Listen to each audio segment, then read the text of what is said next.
Hello, and welcome to From Sunrise Through Nightfall, the 12 Houses of the Zodiac. I'm Shane M. Nygaard, and this is the intro to a series of videos, one for each of the 12 houses, in which I reflect on the influence of the time of day and the quality of light in each house through the course of a 24-hour day as we move from sunrise through nightfall.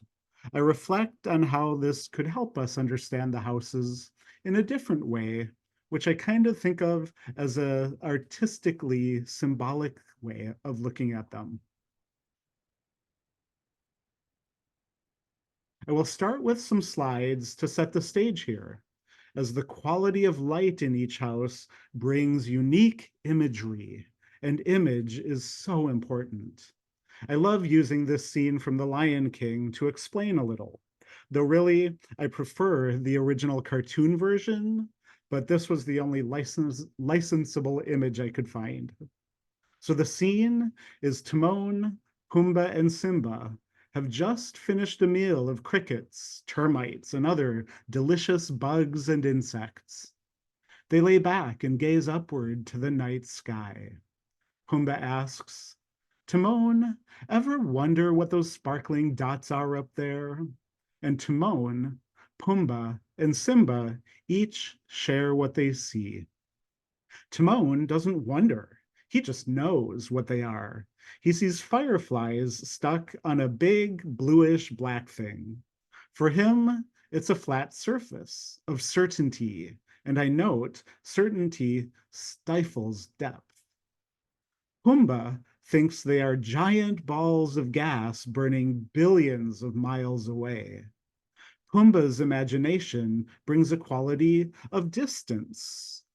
And Simba shares that somebody, we know it's Mufasa, once told him, the kings of the past are up there, watching over them. Timon and Pumbaa find this hilariously silly, almost absurd, and can't stop laughing. But Simba's perception brings a sense of wonder, depth, and even mysticism. Importantly, they each imagine, perceive different images. And it connects with one of my absolute favorite quotations from psychologist Carl Jung, who said, stick with the image. This is especially on point for astrology, which is filled with seemingly boundless imagery. Sticking with the image, like the scene with Timon, Pumbaa, and Simba, is sticking with the imagination, the imagination. It's how we look at and perceive things, often in many different ways. Jung also said, image is psyche. So we see when we're imagining, we're sticking with the image, we're active in psyche's world. And with psyche as the Greek word for soul, we can understand when we're imagining, we're ensouled. And that's huge, as it's what the ancient peoples did. Like Timon, Pumbaa, and Simba, they looked to the night sky and imagined and stuck with the image. At first, they saw patterns, which they then noticed moved in groups, constellations. They tracked these movements, and in time, these constellations became images, a ram, a lion, a crab. The ancient night sky was animated, as was the ancient psyche. We've stuck with these ancient images for thousands of years. Or perhaps it's the images that have stuck with us? Hmm. Either way, they inspire the imagination, and we see the constellations have become the images and symbols of astrology. Ta-da! Which brings us full circle of life to our topic, the 12 houses. Those 12 segments of the sky surrounding us and forming the circle of our lives. The 12 houses sometimes represent our world through a material lens. sometimes as varying aspects of the psyche, or other times as a path of growth and evolution in a lifetime. Each approach offers its own insights to what these 12 sections of our sky represent when reading an astrology chart. I mean, for example, modern astrology has terms such as ego, love affairs, and other people's resources. A more Hellenistic view refers to good spirit, bad spirit, and good fortune and bad fortune. I mean, quite different. And even medical astrology reveals the houses, each corresponding to an area of the body. I mean, amazing.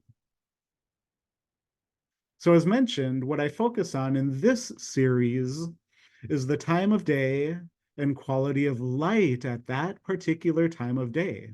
When we stick with the image of the lighting, its tone, its angle, its contrast, or its brightness, or lack thereof, we see the 12 houses contain distinct images particular to each house. We begin at the ascendant with the morning horizon line of the 12th house, sunrise at 6 a.m., which can be blindingly bright, but also seemingly passionate. As the morning progresses, we move up toward the slim and slender shadows of high noon between the 10th and 9th houses. From noon, we move toward the descendant and the poetic beauty of sunset and twilight between the 7th and 6th houses. As the sun sets and night falls, we move toward the velvety darkness of the midnight and the 3rd house, to then rise back through the night towards sunrise and the 1st house. It might seem backward, but it's not really backward. And as you can see in the sunrise and sunset time-lapse Bristol City Center YouTube video by Chris Kidd Films. So please pause here and use the link below to take a minute and a half to view their video and observe the movement of light as the day progresses into night. Great. Hopefully you watched it, or if not, you are clear on the changing light throughout the day and night. From sunrise through nightfall also explores the 12 houses, noting especially the diurnal of the day and nocturnal of the night concepts as dividing points in the chart, creating two sections above and below the horizon. Oops, spoiler alert. Houses 12 through 7 are the diurnal day houses above the horizon, which I equate with the world of the mythic Apollo, god of the sun, where visibility, clarity, knowledge, and order shine. Houses 6 through 1 are the nocturnal night houses below the horizon, which I equate with the world of Nyx, the goddess of night, where imagination, fantasy, wishes, and dreams fly free, as do terrors and frights of the night. Through this diurnal and nocturnal perspective, we will see what the shifting light of the golden sun and the night world of the silvery moon show us about the differences within the 12 houses. And here we go back to a little more on this. And I quote, "Golden Titan, whose eternal eye with matchless sight illuminates all the sky. With sounding whip, 4 fiery steeds you guide, when in the glittering car of day you ride." And mythic Apollo, god of the sun, begins his daily chariot ride.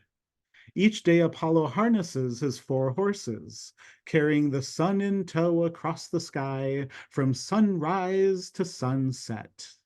His domain is the day, And as his chariot crosses the sky, the world is illuminated, visible, clear. In addition to bringing visibility and clarity, as the god of archery, he also shoots arrows, symbolizing for us how Apollonian logic, day logic, has a linear directionality to it, and like his arrows, has a point. As the center of the solar system, planets are ordered around the sun, symbolizing that it brings order to an astrology chart, as it does the solar system. The houses above the horizon bring visibility, clarity, and order. There's light that is blindingly bright, passionately evocative, clear as day, or mysteriously shadowed. These are a few examples of the imagery, which I dive deeper into each individual video in this series. And they're not going to be long videos, 10, 15 minutes, somewhere around there each. So the night houses are differentiated from the day, and I quote, "Goddess of phantoms and of shadowy play, whose drowsy power divides the natural day. By fate's decree you constantly send the light to deepest hell, remote from mortal sight." Thus, we're in Nyx's world, the goddess of night. Nyx's world is a different world than that of the light-bringing Apollo. Nyx does not concern herself with the material, visible world, but she instead brings out the inner world of fantasy and imagination. When you wish upon a star, you're in Nyx's embrace. But, night tends to get a bad rap in today's world. I mean, we keep night lit up as much as possible, as seen here on a nighttime map of the world. We can buy night at Target or Walmart. I mean, melatonin is a hormone important for sleep, and you can buy it off the shelf. We essentially try and keep night's genie, its genius, bottled up. So you'll see along the way with the night houses how I want to let the genius of night out of the bottle. Part of its genius is imagination. How so?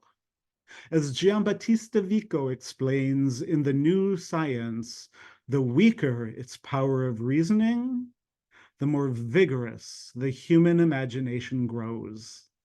Nyx's night world is removed from the reason of day, thus vigorously imaginative.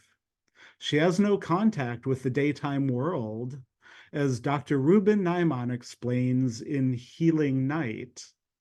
She is nocturnal, dwelling in the underworld by day and emerging at dusk to unveil the night. In a black, star-studded gown, she traversed the sky, darkening and cooling the planet in preparation for slumber. Darkening, cooling, imagination, fantasy, such essential qualities. And lastly, here about the night houses, we consider archetypal psychologist James Hillman's quote from The Dream and the Underworld. "What one knows about life may not be relevant for what is below life. For in the underworld, all is stripped away, and life is upside down." What does that mean, though? Life is upside down? Imagine the 12 houses surrounding us here on Earth, with the Earth as our centerpiece, as usual. Our daytime orientation is when we're standing right side up. Got it? Then consider the polar opposite at the IC, for example, where our perspective becomes inverted, i.e. upside down. It's a different perspective, a different orientation to life. which makes all the difference in the world. I just love it. And you'll see this in my night videos as they're posted. So check out my other videos in the series as they get posted. These are my working titles. So once they actually get posted, they may change slightly, but they'll be clearly identified. And I'm trying to set up a playlist once I get them moving. So these are each short, what I'm calling reflection videos. Some are more developed than others, but the important part is the reflection. I mean, these are not absolutes, but an artistic, imaginative exploration. And I hope as you watch these, it helps you start to look at your chart a little bit differently, or interpret other charts a bit differently, and reveal things that you might have not thought of before. So the day houses above the horizon include the 12th house, passions, prisons, perceptions. I have the 10th house called Showdown at high noon, where you know the sun is right above, so it's looking down across everything. And the 7th house is at sunset, because it's at sunset that we encounter the 7th house. Ta-da! For the night houses, I have the 6th house when night falls.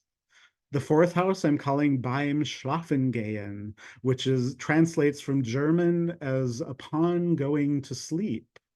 And in the 1st house, we discover the opening of eyes. So tune in. I think you'll really like them. I'm really fascinated by this topic, and I love exploring it. Thank you so much, and see you in other videos.